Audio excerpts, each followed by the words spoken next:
Faltan 6 minutos para las 9 de la mañana, 16 grados la temperatura y como habíamos adelantado antes de la pausa, nos visita el señor Oscar Grillo. Grillo también es dicho, pero estábamos hablando con él y nos dice, no, es Oscar Grillo, ¿verdad? Oscar Grillo, Grillo, ¿no? Ahí está. ¿Cómo le va? ¿Cómo anda? Buen día, bienvenido. Bien, buen día. Gracias por recibirme acá y encantadísimo de estar en Montevideo. ¿Cómo le ha tratado la capital uruguaya? Perfecto, muy bien. Ayer de todos modos llegué muy tarde, o sea que no recorrió nada. Todavía no. Conozco, pero hace mucho que no venía. Ahí está. Claro. Bien, perfecto. Bueno, el hombre está con motivo de una actividad que se está realizando en la Facultad de Ciencias Sociales, que en todos los casos nosotros lo simplificamos bastante, pero es para hablar un poco de todo lo que tiene que ver con Internet en nuestras vidas, de alguna manera, y lo que significó en el marco de la pandemia y la explosión de la utilización de los medios digitales, ¿no? ¿Su presentación cuándo va a ser, Oscar? Esta tarde a las 5:30 de la tarde. Ahí está. En la universidad. Ahí está. ¿Y por dónde pasan los principales ejes? Estábamos repasando algunos de sus trabajos anteriores y la pregunta por allí puede ser bastante sencilla o no, pero ¿es Internet un mundo aparte? Bueno, Internet fue creada, inventada como un mundo aparte, y es una narrativa sobre lo tecnológico que está muy fuerte desde la creación de Internet hace casi 30 años, digamos, y se renueva de distintas maneras, digamos. Lo que hemos hecho, un conjunto de investigadores desde las ciencias sociales, es dar vuelta a la cuestión y decir que mirar Internet como parte del mundo, digamos. Una narrativa, digamos, preanuncia permanentemente que hay un mundo nuevo gracias a la tecnología. La otra va sencillamente y mira qué es lo que está pasando y hace una evaluación de lo que está pasando. Seguramente siempre hay cosas nuevas y siempre hay promesas que no se cumplen. Claro. Bueno, me gustaría saber de cuáles son esas promesas que no se cumplen, pero recordarle además que Grillo es doctor y magíster en Sociedad de la Información y Conocimiento, ¿no? Además de sociólogo, ustedes si vieran el currículum que tiene, pero ¿cómo es eso que explotó o esa mirada que nos hizo prestar atención o foco en la pandemia de cómo usamos y de cómo se dan esos vínculos además en Internet? Claro, como ustedes saben, casi todas las herramientas que sobreusamos durante la pandemia ya existían, digamos. Sí, Lo que claro. pasa es que hubo como un desembarco forzado por los aislamientos, digamos, y todos empezamos a buscar desesperadamente cómo seguir viviendo en aislamiento. Básicamente eso, ¿no? Sí. ¿Cómo socializar? ¿Cómo seguir socializando? Claro. Cómo conversar con nuestros amigos, con la familia, cómo educarnos, cómo jugar, cómo entretenernos, todo eso estaba. Pero toda esa estructura que ya existía fue el recipiente de un desembarco de gran parte de la población. Hubo una parte de la población que no pudo o que quedó afuera, digamos, ¿no? Pero sí, la mayoría de nosotros y nosotras, bueno, logramos actualizar nuestros conocimientos, entrenarnos en lo que ya sabíamos, pero usando más, incorporar herramientas nuevas, todo eso, digamos. Cuando habló de las falsas promesas, ¿cuáles fueron que no se cumplieron? Bueno, en el origen de Internet tenía como una promesa muy democrática, muy abierta, muy que iba horizontal. A permitir, Horizontal. de horizontalidad, etcétera, etcétera. Y para ser rápido, en los últimos 10, 15 años empezamos a darnos cuenta que es un espacio de confrontación muy grande con grandes compañías que dominan el tráfico, digamos, de Internet. Entonces, hoy, si lo pensamos hoy, tenemos necesariamente que pensar como una gran cantidad de usuarios que inocentemente brindan sus datos y una pequeña cantidad de corporaciones transnacionales que ganan muchísimo dinero con eso y se apropian, extraen nuestros datos. Claro. ¿No? Me gustó eso que dijo, inocentemente, porque es así. Sí, claro. Lo hacemos de alguna manera, de forma automática e inocentemente, y después somos víctimas de los famosos algoritmos, ¿no?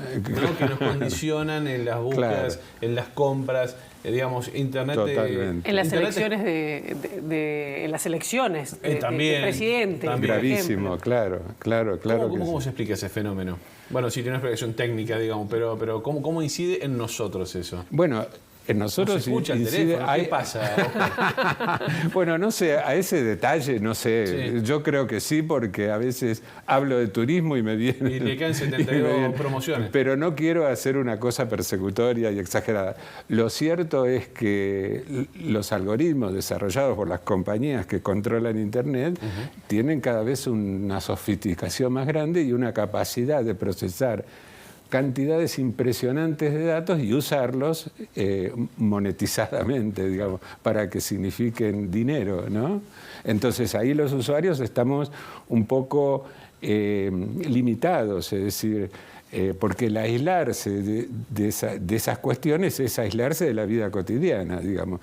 Si yo les muestro la cantidad de WhatsApp, correos electrónicos y mensajes de voz que han implicado que yo esté aquí hoy, digamos, si yo me aíslo de eso, capaz que no estoy. Claro. Capaz que estoy esperando en la puerta de mi casa una carta física. Que alguno todavía la manda. Casi nadie, pero sí. ¿Y es bueno o es malo aislarse un poco de todo este bombardeo de información que nos llega?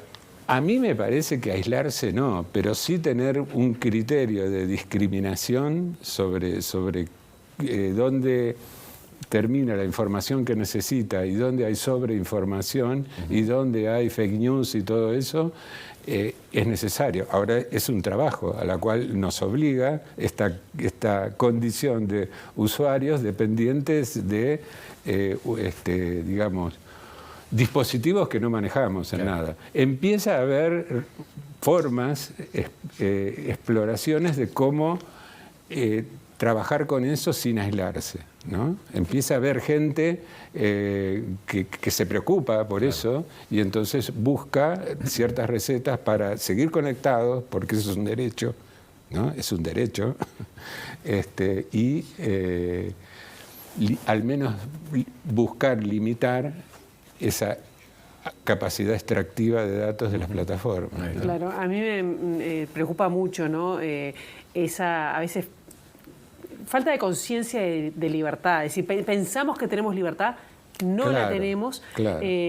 Además, el miedo que hay para regular a veces esas grandes plataformas, que estamos hablando de Google, de Facebook, de Amazon, me imagino que debe haber otras más, pero no son tantas más.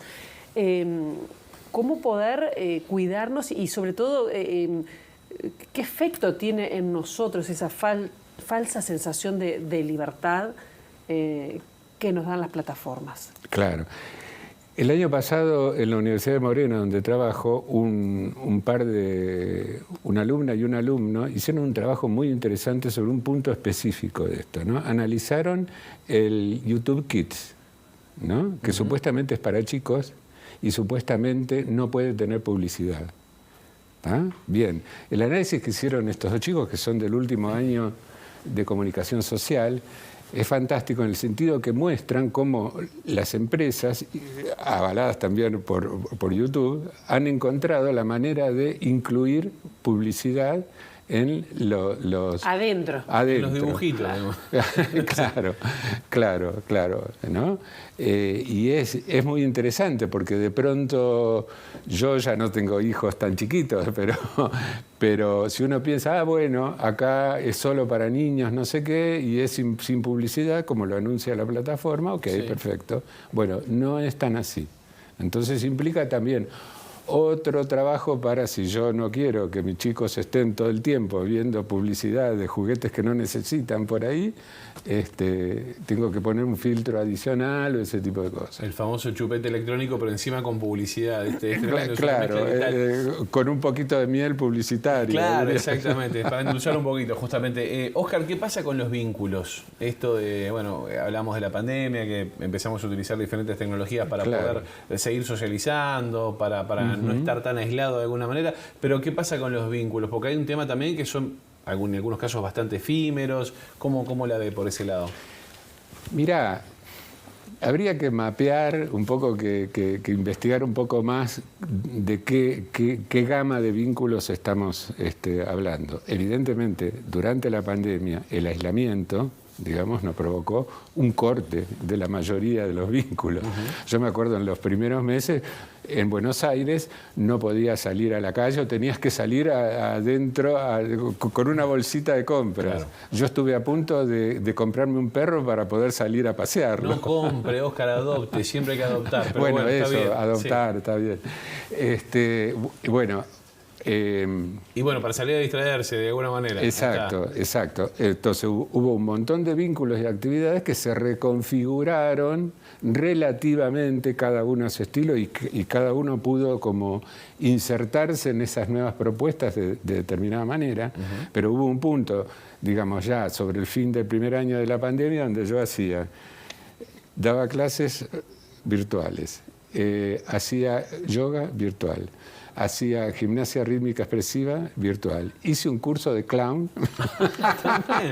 virtual que dije, no, esto no puede ser, va a salir mal. Fue fantástico. ¿Lo disfrutó? Lo disfruté. Perfecto. Totalmente. Bien, ahora entonces, terminada la pandemia, hay que ver qué queda de eso. Hay que ver qué queda. Y me parece que estamos todavía en ese punto, ¿no? Algunas inclusiones en el mundo digital llegaron para quedarse y otras no. Claro. Digamos. Yo particularmente desconfío de todas esas propuestas que se repiten con la vieja idea de Internet como un mundo aparte y que ahora aparecen con la supervirtualidad, como que vamos a vivir todos en una realidad virtual con los anteojos, etcétera, etcétera. Me da un poquito de miedo eso, le diré. A mí también. O sea, la cuestión sería no negar la fascinación que nos produce toda cuestión nueva tecnológica, pero conocer que siempre viene como empaquetada con un discurso de superinnovación que se parece bastante a la literatura fantástica, claro, o a la ciencia ficción. O cuando apareció la televisión en los años 50. Claro, estoy viendo más o menos los mismos discursos. Hay muchos riesgos, te pregunto cuáles son los riesgos, porque hay gente que se está quedando fuera del mapa, ¿no? Sí. Hay gente que no accedió a la misma tecnología, estoy hablando de personas que pueden llegar a ser personas de edad o personas que tienen dificultades. No es lo mismo, y nos reímos cuando estamos en redacción, quienes son nativos digitales, sí, que quienes no lo somos, ¿no? Claro. ¿Quiénes están quedando fuera del mapa que no están en ese mundo virtual? Bueno, primero, es cierto que hay una verdadera cuestión excluyente, digamos, ¿no?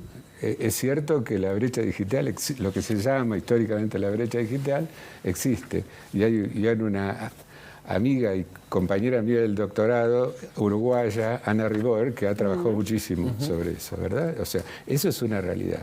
Ahora, entonces, ¿cómo, digamos, esa gente quedó afuera para siempre? Sería la pregunta. ¿Hay maneras de incluir? Sí, hay maneras de incluir, ¿no? Inclusive en espacios, en escenarios, digamos, donde uno dice, esto es muy difícil.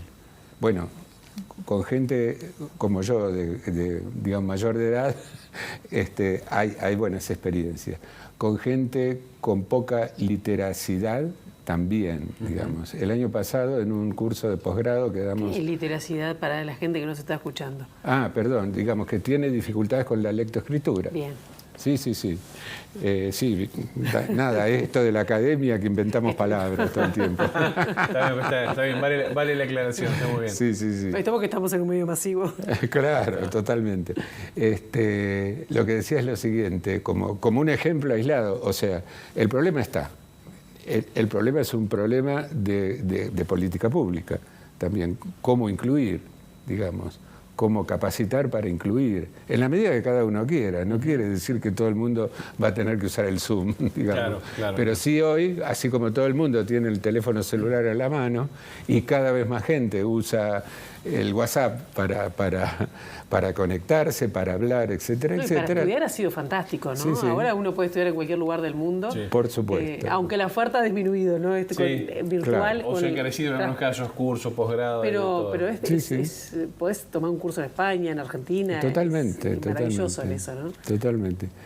El doctorado que yo hice en la Universidad Oberta de Cataluña a principios de los 2000 fue uno de los primeros doctorados donde los créditos, o sea, los cursos que había que hacer fueron virtuales. Y uno en esa época, yo mismo tenía una desconfianza. ¿Qué va a ser esto? Claro. Lo único que me estimulaba, entusiasmaba, era que esa cuestión en ese momento innovadora, ahora ya no lo es, obvio, estaba convocada, organizada por Manuel Castells, que es un sociólogo que se ha dedicado en los últimos 30 años a esta cuestión. Castells, que ha escrito mucho sobre comunicación y poder. Exacto, bueno, exacto. Esa persona organizó el doctorado y yo dije, yo tengo que estar por ahí. Me da garantías. El nombre ahí le dio garantías. Exacto, y la verdad que el resultado fue muy bueno, ¿no?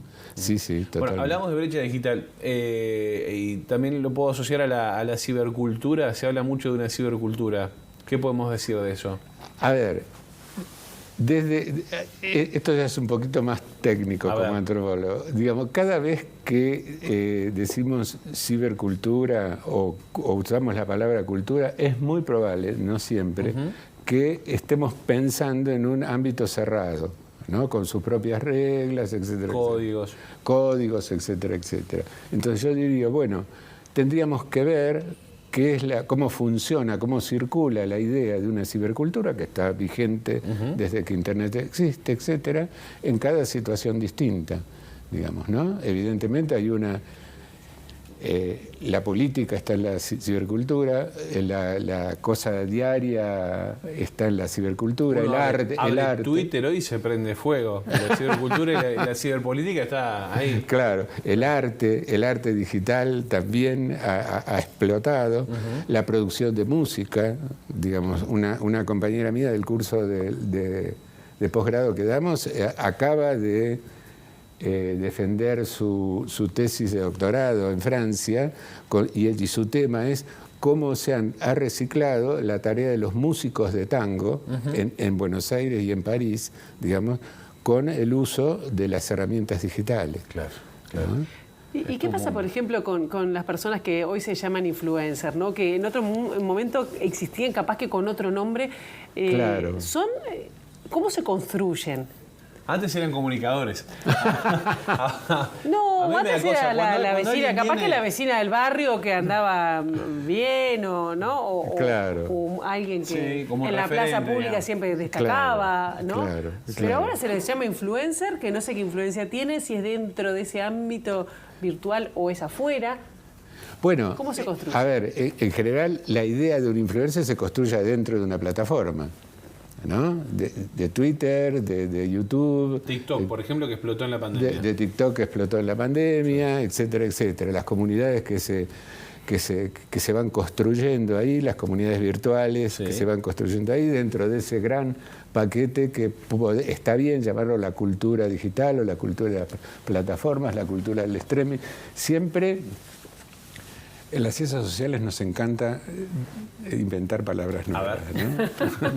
Esto es así, es parte del oficio, digamos, ¿no? La cuestión es ver que un poco pararse un minuto y mirar cómo circula esa idea, qué es lo que produce.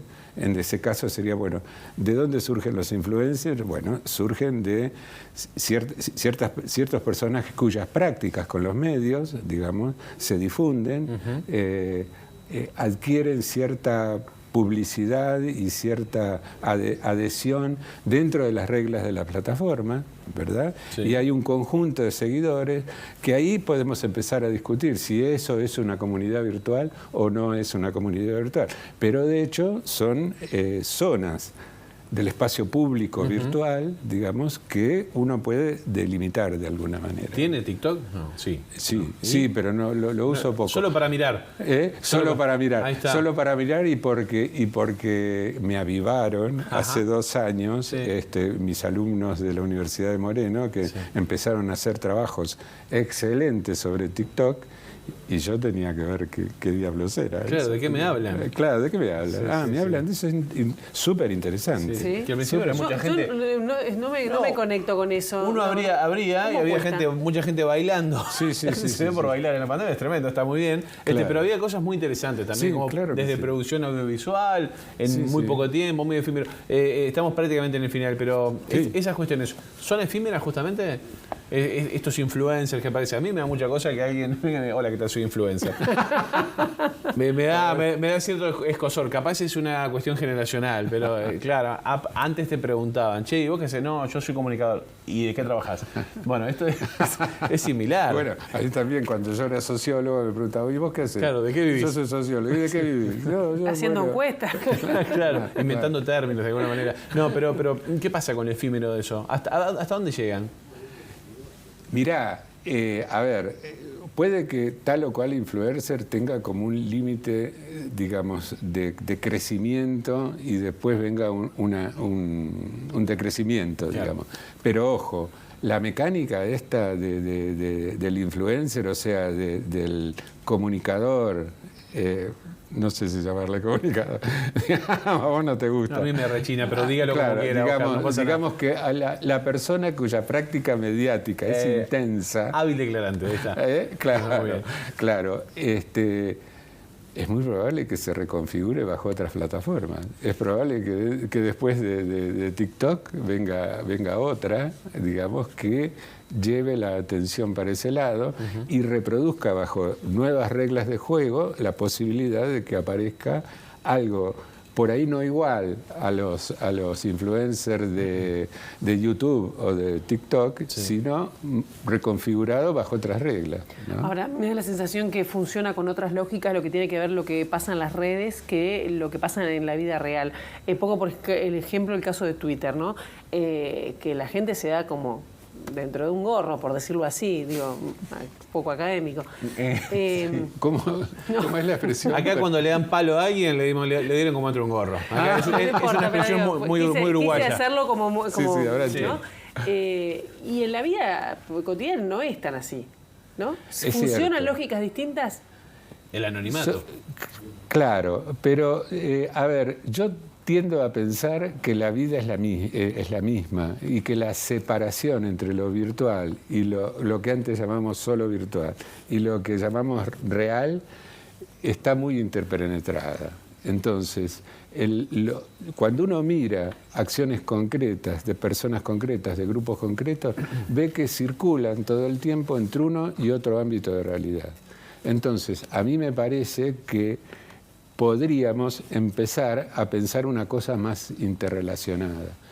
Pero todavía no hay lenguaje sobre eso. Entonces, necesariamente nos entendemos cuando hablamos de lo virtual y cuando hablamos de lo real. A mí me parece que hoy, después de 30 años de Internet, digamos, la cosa está mucho más interpenetrada. ¿Algunos de los temas que se van a tocar esta tarde allí en la Facultad de Ciencias? Yo creo que sí, por supuesto. Así que me permiten hacer como un adelanto. ¿Cómo no? Les agradezco por muchísimo. supuesto. Bueno. Esto en el marco de las jornadas de investigación que se van a desarrollar en la Facultad de Ciencias Sociales y los desafíos para las ciencias sociales en la pospandemia. Esto se va a llevar adelante hasta el 27 de octubre con invitados extranjeros. Uno de ellos tuvimos el gusto de tenerlo aquí con nosotros en el estudio. Y yo el gusto de participar con ustedes, que aparte me ha resultado muy agradable y divertido. Oscar Grillo, muchas gracias, de verdad, un placer Gracias la a charla. ustedes.